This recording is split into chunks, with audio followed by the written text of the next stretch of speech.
যেটা চিন্তা করছেন যে পিনাকি কিভাবে অ্যাডভোকেট সাইফুল ইসলাম আলিফকে মারলো, সেটা জানার আগে আপনাদেরকে একটু স্মরণ করিয়ে দেই। 2019 সালে ফেব্রুয়ারি বা মার্চ, এই সময়টাতে, আমার ঠিক স্মরণ নাই, আমি একটা করেছিলাম, একটা ইসকন নিয়ে একটা পর্ব করেছিলাম। সেই ইসকনের পর্বটাতে দেখানো হয়েছিল যে ইসকন যে একটা জঙ্গি সংগঠন এবং এরা একত্রিত হচ্ছে, সংঘবদ্ধ হচ্ছে এবং এদের মূল টার্গেট হচ্ছে একটা বিশাল গণহত্যা চালানো। এটার জন্য তাদের অর্থ, তাদের ট্রান্সপোর্টেশন সুবিধা, তাদের অস্ত্র, তাদের সব ধরনের সুযোগ সুবিধা, এবং তারা যেটা করছিল সরকারি অফিসগুলোতে বড় বড় পদে যারা আছে তাদেরকে তারা টাকা পয়সা দিয়ে, নারী দিয়ে এইভাবে হাতে নিচ্ছিল। যে কারণে বিভিন্ন জায়গায় যখনই কোথাও কোনো আপনার এমনকি হিন্দুদের সাথেও তাদের বিভিন্ন মন্দির দখল নিয়ে গ্যাঞ্জাম হয়েছে, সেই গ্যাঞ্জামগুলোতেও দেখা গেছে ইসকনের সংখ্যা কম কিন্তু পুলিশ প্রশাসন সবসময় তাদের পক্ষে দাঁড়িয়েছে, যে কারণে তাদের সাথে পারা যায়নি। তো ওই সময় কিছু কিছু বিশেষজ্ঞ আছে, সেই বিশেষজ্ঞদের নাম বলতে চাই না, আর ঝামেলা আর বাধাইতে চাই না, কারণ 5 বছর অনেক যন্ত্রণা সহ্য করে আসছি, তো একটু শান্তিতে থাকতে চাই। হ্যাঁ, তো তারা বলেছিল ইসকন নাকি একটা তাবলিগ সংগঠনের মতো, এরা তাবলিগের মতো গান টান গায়, হ্যাঁ, এরা কৃষ্ণ ভাবনা করে, তো এটাই হচ্ছে তাদের মূল কাজ। এখন দেখেন বাংলাদেশের সবচেয়ে বিস্ফোরা হয়ে দাঁড়িয়েছে ইসকন। আমি ইসকনের এই হত্যাকাণ্ডে ডেইলি স্টারের একটা নিউজ গতকালকে করেছে, Chinmoy followers clash with cops in Chittagong, lawyer killed. এটা হচ্ছে ডেইলি স্টারের সংবাদ। আর প্রথম আলো নিউজ করেছে, সময় নিউজ করেছে, চট্টগ্রামে আইনজীবীকে হিন্দু ভেবে হত্যা করলো দুষ্কৃতিকারীরা। বুঝছেন তো, হিন্দু ভেবে কারা হত্যা করেছে, তার মানে মুসলমানরা হত্যা করেছে। তো সমস্যাটা এইখানেই, এখনো পর্যন্ত এই গণমাধ্যমকে কিছুই করা হয় নাই, গণমাধ্যমে কিছুই হয় নাই। সময় টেলিভিশনের সাকি এখানে এখন পর্যন্ত তাদের হয়ে কাজ করে। কমল দে এখনো পর্যন্ত, এই যে নিউজের সাথেও সম্ভবত কমল দে জড়িত আছে, সে ওইখানে এই নিউজ করেছে, সময় টেলিভিশনে কালকে থেকে যাচ্ছে। এখন এটা বিচার করবে কে? আপনাদের গত 2 দিন ধরে দেখছি যে সবাই পিনাকির পেছনে লেগেছে, কারণ পিনাকি হচ্ছে ওই যে প্রথম আলোর সামনে গিয়ে গরু জবাই করেছে, এটার জন্য। পিনাকির অতীত, পিনাকি গণজাগরণ মঞ্চের সাথে ছিল, পিনাকি অনেক বাম করেছে, পিনাকি হুজুরদের বিরুদ্ধে অনেক কথা বলেছে, জামাতের বিরুদ্ধে অনেক কথা বলেছে। পিনাকির প্রতি আপনার ক্ষোভ থাকুক, সন্দেহ থাকুক, কোনো সমস্যা নেই, কিন্তু পিনাকি যেটা করেছে এই গেল 2-3 বছরে, পিনাকির যে অবদান এইটুকু আপনাকে স্বীকার করতে হবে। আর প্রথম আলোর সামনে যেটা করেছে, প্রথম আলোর সামনে ওই সময় ডাকা ঠিক ছিল কিনা, ওই সময় দাড়ি টুপিওয়ালা লোকজনের যাওয়া ঠিক ছিল কিনা, এত এত ডর ভয় দেখায় না, লাভ নাই। এই দেশের যেই সব এই কুকুরের ছানাগুলো সুশীল সাইজা তারপরে এইসব বলে না, এই কুকুরের ছানাগুলো এই জুলাই আগস্ট মাসে রাস্তায় নামে নাই। এরা আজকে এসে যে চেয়ারে বসছে না, এই চেয়ারে বসা লোকজন এরা এখন দেখাচ্ছে যে আইন, হ্যাঁ, পত্রিকার সামনে যা করা যাবে না, পত্রিকার সামনে এখানে নিউ ইয়র্ক টাইমস, তারপরে এখানে CNN, BBC সবকিছু সামনে প্রোটেস্ট করে মানুষ। তো প্রোটেস্ট করা যাবে না কিসের জন্য? ওইখানে যা প্রথম আলোর বিরুদ্ধে কিছু বলে, প্রথম আলোর কারণে ধরে টান দেয় নাই তো, প্রথম আলোর সামনে গিয়েছে তারা গরু জবাই করে, তারপরে মাংস খাবে, চলে যাবে। এই আন্দোলন এরকম হওয়া উচিত ছিল কি না ছিল সেটা নিয়ে আপনার অবজারভেশন থাকতে পারে, কিন্তু পিনাকি যেটা করেছে সেটা করার পরে সেই লোকগুলো গিয়েছে, তাদেরকে মারধর করা হয়েছে, মারধর করার পরে তারপরে নিয়ে আবার আটকে রাখা হয়েছে। প্রথম আলোর বিরুদ্ধে কি করা হয়েছে? ওই লোকগুলির অপরাধ কি ছিল? সেখানে গরু জবাই করতে গিয়েছে, এটা অপরাধ।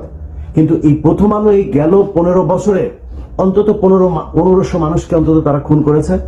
অন্তত এখন পর্যন্ত জেলখানে আপনার কি কোনো অনুমান আছে কত হাজার আলেম আটক আছে? যে কজন আলেম বের হয়েছে সেই কজন আলেমরা নিজেরাও এদের নামটাম বলে না, এদের ব্যাপারে আমার মনে হয় ওনাদের কোনো চিন্তা ভাবনা আছে কিনা সেটাও জানি না। আমি ইলিয়াস, আমার কথা আপনাদেরকে বলে রাখি, আমি ইলিয়াস অ্যাটর্নি জেনারেল পর্যন্ত যায় যদি একটা তদবির করি, ওনার কাছে যদি একটা উপকার চাই, উনি যদি আমাকে একটা উপকার করে, সেই উপকার দিয়ে অন্তত 20 কোটি টাকা আমি ইনকাম করতে পারি।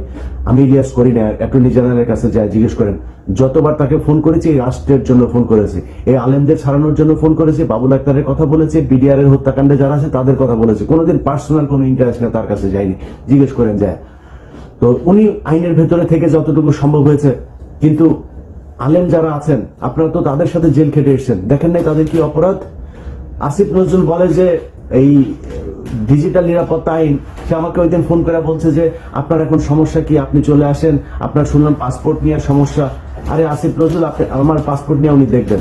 আরে আসিফ নজরুল ভাই, আপনি আমার পাসপোর্ট নিয়ে দেখবেন, আপনি এসবি রে বলেন না, পাসপোর্ট অফিসে বলেন না, ওদের যদি বাপের ক্ষমতা থাকে আমার পাসপোর্ট আটকায় রাখতো, ওদের বললেন ক্ষমতা থাকে, উনি আমাকে এই হেল্প করতে চায়।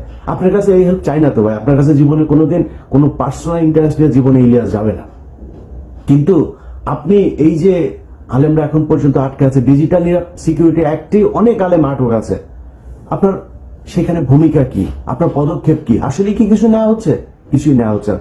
এখন বালের এক আইন দেখাচ্ছে, ওইখানে প্রথম আলোর সামনে যাওয়া যাবে না, ডেইলি স্টারের সামনে যাওয়া যাবে না, কালবেলার সামনে যাওয়া যাবে না, হাজার হাজার পুলিশ আর্মি যায় সেখানে পড়ে। আরে বেটা, তুই যে চেয়ারে বসছিস ওই চেয়ারটাই তো জোর করে দখল করে শেখ হাসিনা কি তোর কি ওখানে বসেছে? তুই নির্বাচন করে আসছিস, তুই কোন সংবিধানের কোন ধারায় তুই এই চেয়ারে বসছিস? তুই এখন ঈদ আইন দেখাস।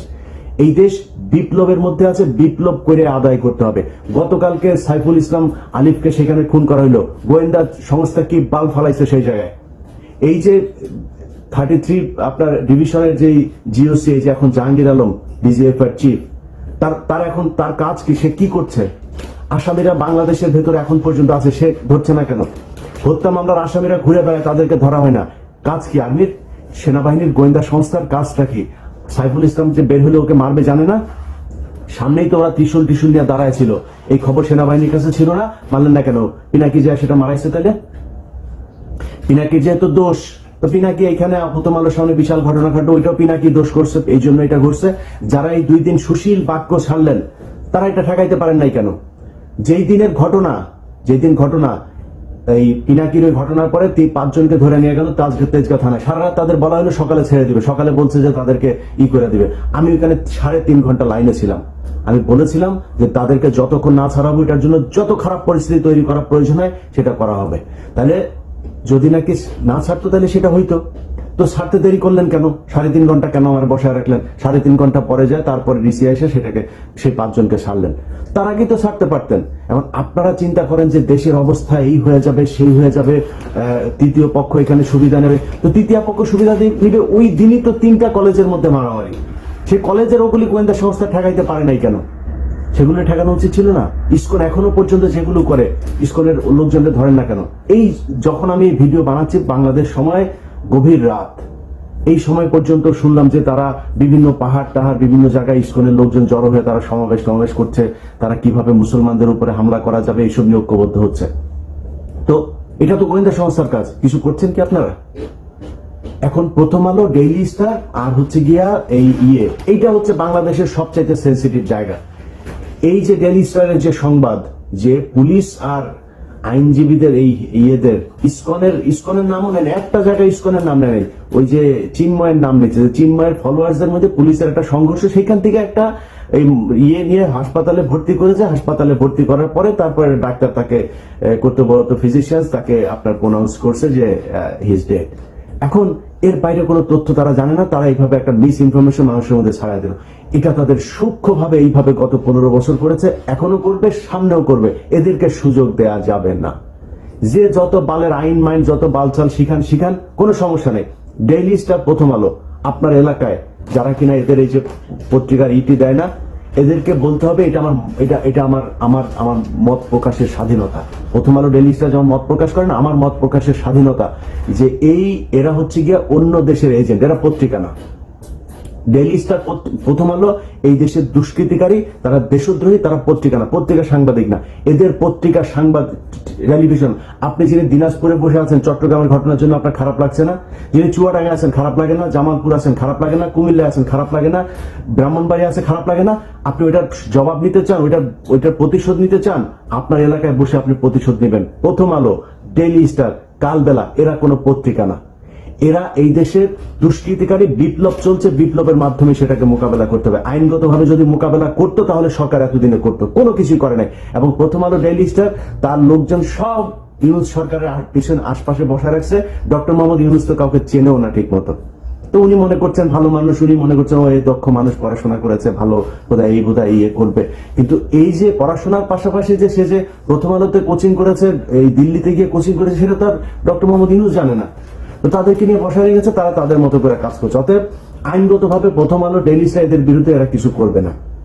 আমি একটা ডকুমেন্টারি তৈরি করলাম, সব দেখাইলাম সেইখানে, তারপরে ওইটার পক্ষে কোনো ব্যবস্থা তো নাই।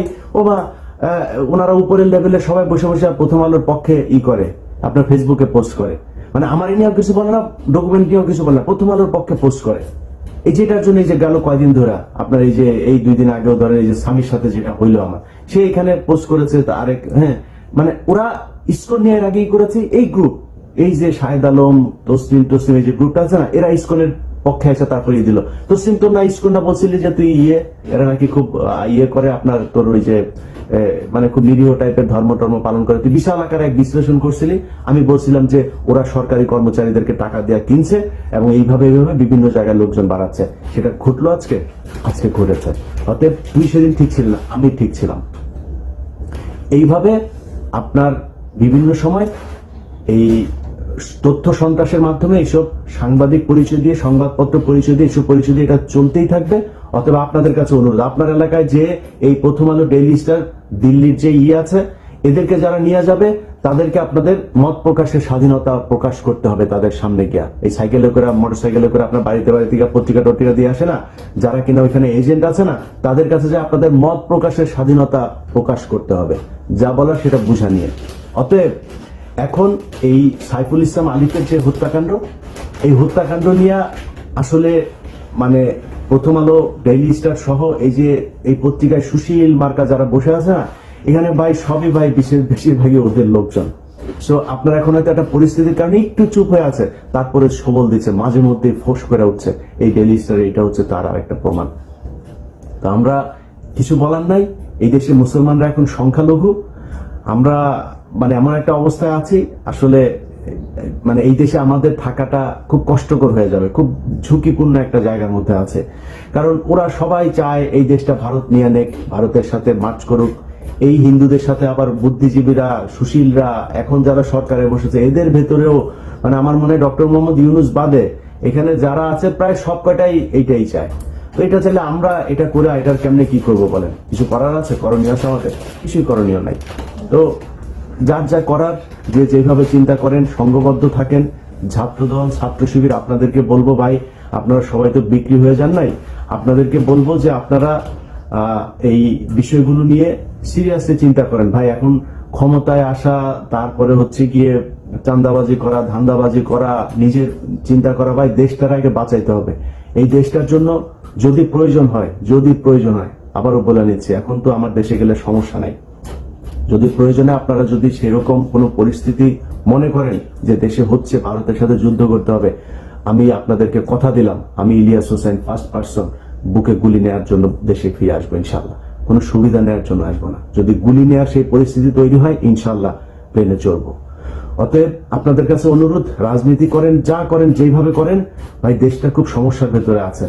এই দেশের বিপ্লবটা শেষ হয়ে, এবং অনেক কিছু এখন পর্যন্ত করতে হবে, সেটা বিপ্লবের মাধ্যমে। আপনাদেরকে এর আগের বার বলেছি যে এই যে আপনার ছায়ানট, তারপরে উদিচি, এগুলো আছে না, এরা এই যে শিল্পকলা একাডেমির করে দখল করে রাখছে। আমি জানি না সেটার অবস্থা কি। আপনাদের কাছে অনুরোধ ভাই, এই যে কলরব আছেন, সাইমন শিল্প গোষ্ঠী আছেন, আরো অনেক জামাত শিবিরের অনেক প্রতিষ্ঠান আছে, কওমিদের অনেক প্রতিষ্ঠান আছে, আপনারা যায় সেগুলো ভাই দখল করবেন। আপনাদের নাটক চলবে, আপনাদের গান চলবে, আপনারা সিনেমা বানাবেন, এগুলো চলবে। সো তারা যদি করতে যায়, তারা তাদের মতো করুক, আপনাদের সময় দিয়ে তারপরে তাদের করতে হবে। শুধু তারা সেটা দখল করে রাখবে, এটা হবে না। বিপ্লবের অনেক কিছু ভাই দখল করে নিতে হবে এখনো পর্যন্ত। আইনগতভাবে এই সুশীলদের হাতে নেবেন। এই সুশীল কুকুরের ছানারা এরা জীবনে আপনাদের কথা বলবে না, আমাদের কথা বলবে না। যারা জীবন দিয়েছে তারা এই সুশীল না, তারা এখানে কোনো চেয়ারও পায় নাই, তারা কিছুই পায় নাই। একমাত্র এই নাহিদ আর আসিফ দুইজন এখানে আছে, দুইজন তারপরে খুবই সংখ্যালঘু প্রজাতির হয়ে আছেন। আসিফ যেসব কথাবার্তা বলে সেসব কথাবার্তা বলার পরে তাকে আবার নানানভাবে থ্রেট দেওয়া হয়, এটা বলা যাবে না, ওইটা বলা যাবে না। নাহিদ তো এমনি চুপচাপ থাকে, একটু যেটুকুই করতে চায় সেইটুকুও মনে করেন তাকে বাধা দেওয়া হয়। এই দোষ ওই দোষ নানান কিছু করে তাদেরকেও কোণঠাসা করার চেষ্টা করা হচ্ছে। তো বিপ্লবের যেই মানে চরিত্র সেটা আসলে সরকার ধারণ করে না, যে কারণে এখনো বাইরে থেকে ফোর্সগুলি আপনাদেরকে ভাই এই বিপ্লবের সমাপ্তিটা করতে হবে, পরবর্তী যা করা সেটা করতে হবে। সবাই